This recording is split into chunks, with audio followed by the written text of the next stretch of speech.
Bismillah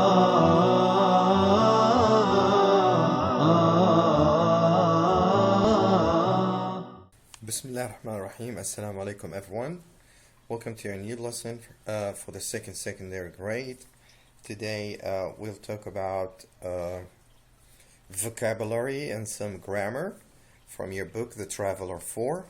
So let's get started with our objectives for today. In this lesson 1, you identify how to make a collocation consist of a verb and a noun. And 2, distinguish among commonly confused words. 3, distinguish between defining and non-defining clauses. And 4, join 2 sentences using the WHs, which are which, who, that, where, when, and whose. So let's get started with our first objective, which is how to identify and make a collocation consist of a verb and a noun. Actually, this is, here we have some nouns: an experiment, a mark, a project, a certificate, a class, a mistake, progress, a grant, an exam, homework, a language, a test, a course, an effort, a lesson. Notice that these are all nouns. These are all nouns, and these are all singular nouns. Now we have some verbs like get. This verb is very little, only 3 letters, G-E-T, but it could take many of these nouns. So we have a verb, and after the verb we have a noun. So get what? Get an experiment, get a mark, get a project, get a certificate, get a homework, get a language. We'll see what nouns can come with some verbs like get, make, do, take, and study. I'm sure you know the meanings of these verbs. They are very easy. Get something, make something, do something, take something, and study something. So these are 5 verbs. We need to say that these verbs take some nouns like this. Okay? So we're going to match the verbs with the nouns in the box to form collocations. So a collocation means a verb and a noun together, and they always come together. Sometimes some verbs do not come with some nouns, but there are certain verbs that take some nouns, and we call it a verb, and a noun, we call it a collocation. For example, we don't say get an experiment. We say get a certificate, get a mark, get a grant. Also for make, we say make a mistake, make an effort, and make progress.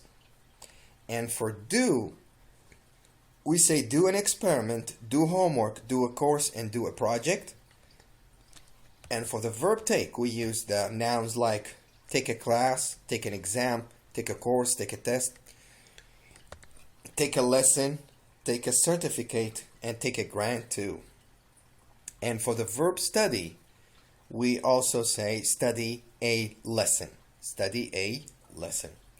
So some verbs here like get, make, do, take, and study, we use certain nouns with them. So we say get, hello Jawahir, and hello Omar, thanks for joining us. We say get what? Get a certificate, get a mark, get a grant. And for make, we say make a mistake, make an effort, and make progress. Hello Hiba, thanks for joining us. And for the verb do, we choose do an experiment, do homework, do a course, and do a project. And for take, we say take a class, take an exam, take a course, take a test, take a lesson, certificate, and also we can say take a grant. And for the verb study, we only use take a language. Like take a language, like take English lessons, take Spanish lessons, take Arabic lessons, and so on. So these words here are nouns. So when we put a noun with a verb, we call them collocations. But some of these nouns can come only with get, other nouns can come with make, others with do, with take, and study. Here is a list of the verbs that go with the nouns. Get a certificate, get a mark, get a grant, make a mistake, make an effort, and make progress, do an experiment, do homework, do a course, and do a project, take a class, take an exam, take a course, take a test, take a lesson, take a certificate, take a grant, and study a language. Okay? So you need to know that we have some verbs can take some nouns. So when you have a verb and noun, this is called collocation. Now, we have some words that they mean the same, some words together like, work, job, profession, career. These words somehow they mean the same, but they are confusing. Actually, we can make a differentiation between them. We know that teacher means something, and professor means something else, and instructor means something else. Also, we have subject, lesson, and course. So these subject, lesson, and course, somehow, a little, they have the same meaning. And here, teacher, professor, and instructor also somehow they have the same meaning, but they are different. How can we complete the sentences use these words? These confusing words. Who can tell me what is the first one? So the teacher or the professor or the instructor I liked best in school was Mr. Ali Harbi. He taught us science. Hiba said, hello Amira, thanks for joining us. Hiba said teacher, and that is right. And Jawahir also said teacher. Oh, thank you very much. That is right. Why? Because teachers work in school. And that is correct. So the teacher I liked best in school was Mr. Ali Al-Harbi, who taught us science. Very good. The second one. Now we still have two. My driving professor or my driving instructor says that I'm making progress, so I think I'll be able to get my driving license soon. So Hiba says instructor. Good. So you have someone who is teaching you something outside the school. We call him instructor. And that is right, Amira. So number two, my driving instructor. So the one who helps you to drive. The one, maybe you have, gym instructor. Maybe you have hairstyle instructor. So the second one, very good, Amira, and very good, Hiba. And also Jawahir, instructor. And of course the last one, Julia's father is a professor of economics at the University of Michigan. So teachers who work in universities or in colleges, we call them professors. Now we have subject, lesson, and course. They somehow have the same meaning, but we need to really draw some little differences in meaning.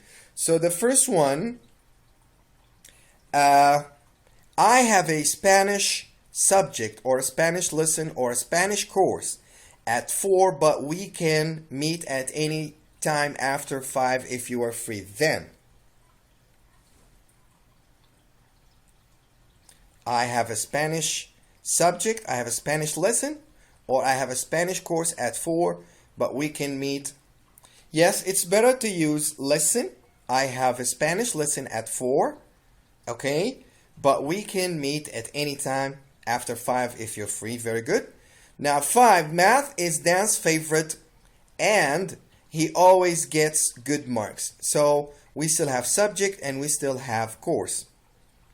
So math, yeah, it could be lesson sometimes. It's his favorite subject. That's right. Thank you, Jawahir. And thank you, Hiba also. So math is Dan's favorite subject. And he always gets good marks. Very good. Now 6 is, Saif is doing a course in business management this year. So the first one is teacher, the one who works in schools. Instructor, the one could be your swimming instructor, could be your driving instructor, could be your hairdresser instructor. And the third one is professor, those who work in colleges and universities. Lesson, subject, and course. Now let's go to talk about some grammar today because we're going to talk about defining and defining relative clause. Defining, it means to define something and to make it known to people. When I define something, it means I write a definition to it. So I define it, I draw boundaries for it. Non-defining, it's the opposite. So what do we mean by defining and non-defining? We have relative clause. Any relative clause starts with what?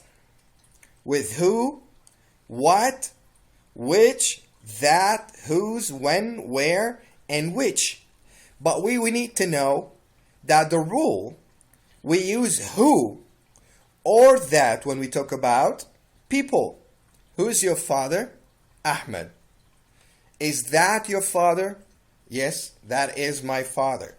Which and that, we use it for objects. So you can see that who only for people and which only for objects. But both, we can use that for people and that for objects. But only who for people and which for objects. So that for both, for people and objects. Now whose refers to possession. If you possess something, if you own something. Whose book is this?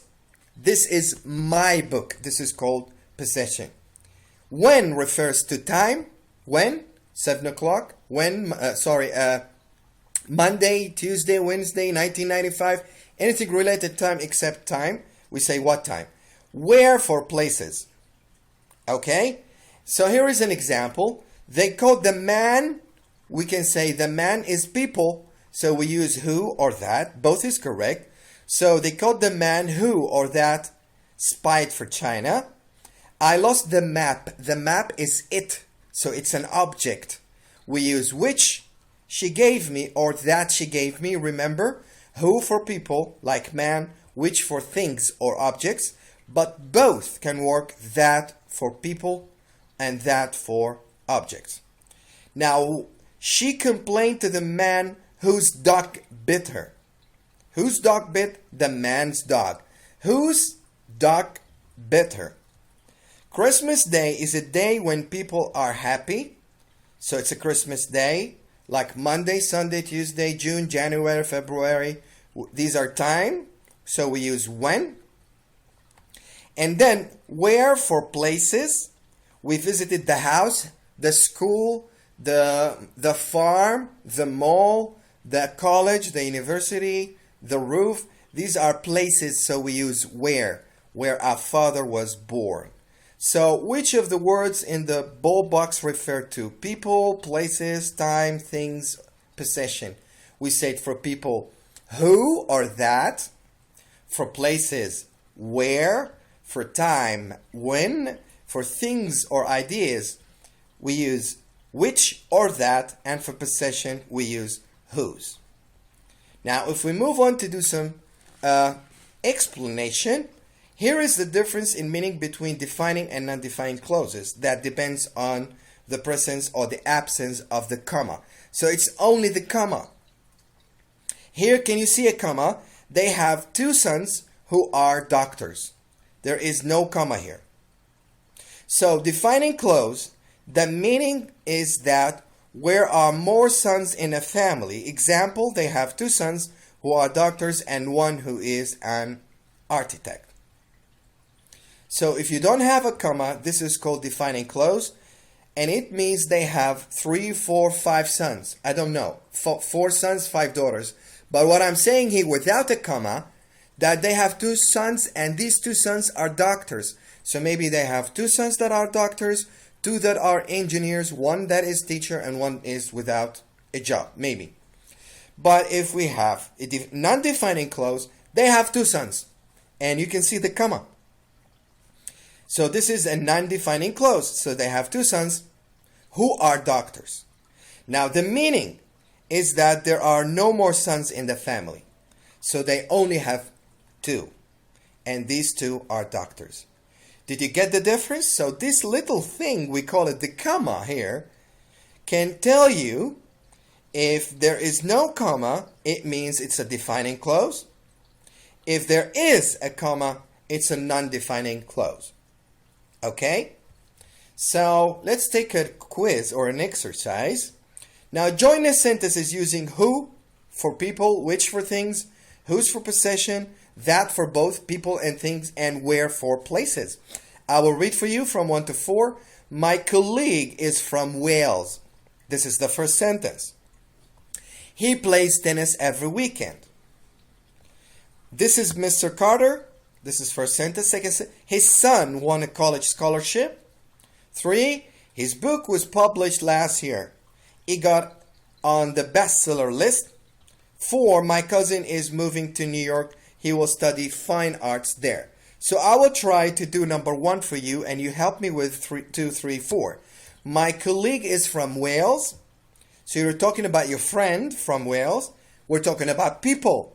So if we're talking about people, we use who. So there is no need to repeat he, so we can take the first sentence and the second sentence and put them together in one sentence using who. So my colleague, who is from Wales, plays tennis every weekend. My colleague, who is from Wales, plays, there is no need for he, plays tennis every weekend. Now number 2, this is Mr. Carter. His son won a college scholarship. How can you do this?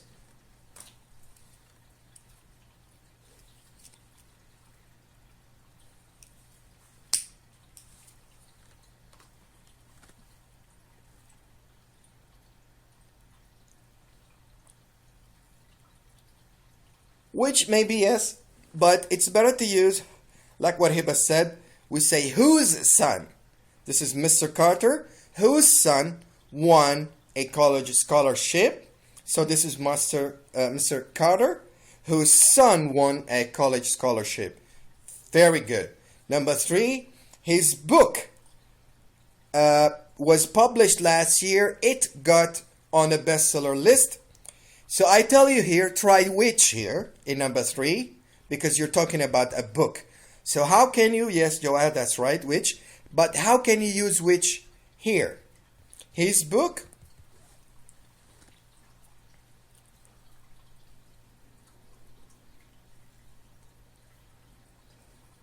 which was published last year, got on the bestseller list. So we'll only here remove the it and here his and he because it's unnecessary repetition. So his book, who's published last year, got on a bestseller list. And the last one, my cousin is moving to New York. New York is a place. He will study fine arts there. So New York is a place. We use what for place? For place, we use where. For places, we use where. So my cousin is moving to New York, where he will study fine arts. Okay, now let's see the answers. So my colleague, people, we use who. He's from Wales, plays tennis every weekend. This is Mr. Carter, whose son, position for the son, won a college scholarship. 3, his book. Book is an object which was published last year, got on a bestseller list. And 4, my cousin is moving to New York. This is place where he will study fine arts. Another exercise. This is the last exercise for today. Now it's the same. Put who, which, that, whose, where, or when here. I spoke to Jeff Brown, happens to be an expert in career counseling. So Jeff Brown, this is people. So what do we use for people? Which, that, who, whose, where, when?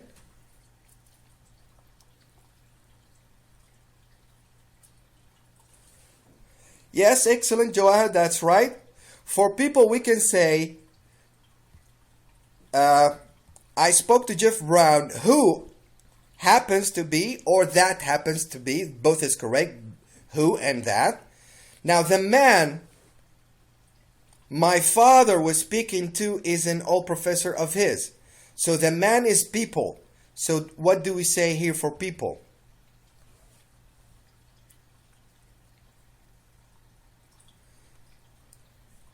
Also, we use who or that. The man that my father was speaking to, or the man who my father was speaking to is an old professor of his, because this is a man. We use who for both here. Who or that. The university I completed my degree is best known for its fine art courses. So university is a place. So we use what for places?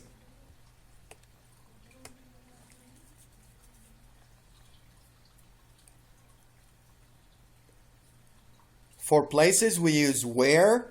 Excellent, Joahir, thank you. Now for the job description, I was given did not appeal to me. We can use here number 4, the job description that I was given, or which I was given, because it's an object. So the job description that I was given or the job description which I was given did not appeal to me. My sister's son, now here we have some kind of position. My sister's son, grades were excellent, was awarded a scholarship at Oxford University.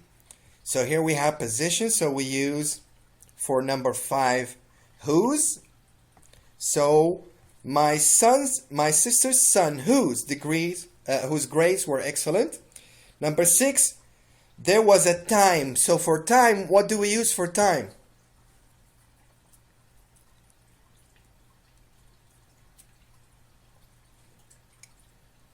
We use when. So there was a time when learning, that's right, thank you, Joahir, when learning foreign language was not so important. So there was a time when. The man who carried out, or the man that carried out. And finally, the hall is a place, so we use where. So the hall where the careers exhibition took place was huge.